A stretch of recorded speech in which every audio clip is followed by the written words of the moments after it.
Hoy vamos a seguir hablando de Martin Heidegger, aquel que se preguntaba quién era el ser que se preguntaba por el ser, que en realidad él lo llamaba el Dasein, que viene a traducirse como el ser ahí, sería el ser que está ahí, el que fue arrojado al mundo.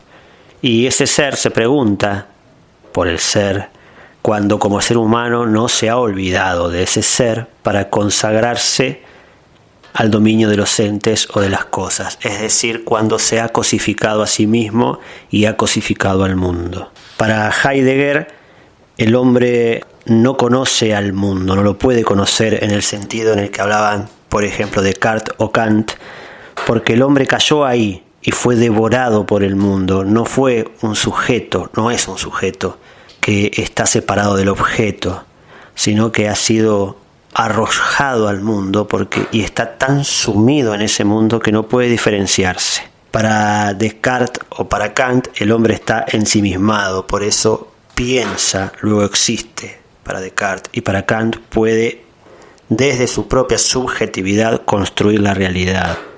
Bueno, no va a ser así para Heidegger, puesto que este ser humano no está ensimismado. Él parte de la idea de Husserl, que fue su maestro, en donde la fenomenología que funda dice que partimos del mundo. Dice que partimos del mundo y que la conciencia es intencional y va más allá de sí misma. Se expande y no es subjetiva. No crea la realidad del ser humano. La realidad está ahí, existe. Y nosotros somos eyectados hacia ese lugar, hacia esa realidad. Y el hombre entonces no es realidad en sí misma, sino es pura posibilidad. Este ser, este Dasein, se pregunta ¿por qué hay algo y no hay nada? Y en realidad, ¿qué es lo que va a estudiar? Va a estudiar al ser humano, va a estudiar y va a realizar una antropología existencial, un estudio del ser humano en la existencia. Para Heidegger, el hombre es el ente privilegiado, sin el cual no habría preguntas por el ser. Si el ser humano no se pregunta por ese ser, nadie se va a preguntar. Y ese ser es un ser para la muerte.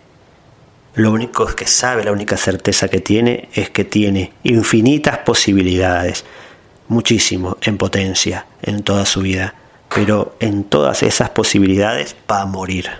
Y el Dasein, ese estar ahí, ese ser humano arrojado al mundo, arrojado a la existencia, ese ser que no está ensimismado por un lado y que encuentra por otro lado a los objetos y la realidad, establece las relaciones, es el único que establece relaciones. Voy a poner un ejemplo. Cuando hay una pintura, existe esa pintura porque el pintor relacionó el pincel con el lienzo y con los colores. Si eso no hubiese estado, no estaría la pintura. Es decir, solo el Dasein, el hombre arrojado, relaciona a todos los demás entes. Es decir, si no hubiera ser humano en el mundo, los entes no se relacionarían entre sí. Si cae un rayo, por ejemplo, y prende fuego una casa, es una catástrofe. Si no está el ser humano, solo cae un rayo. Y entonces todas esas relaciones existen solo porque hay seres humanos. Si no hubiera seres humanos, si no habría un proyecto humano, no habría relaciones entre los demás entes. Entonces acá vemos cómo el ser humano está puesto en el centro de toda su filosofía.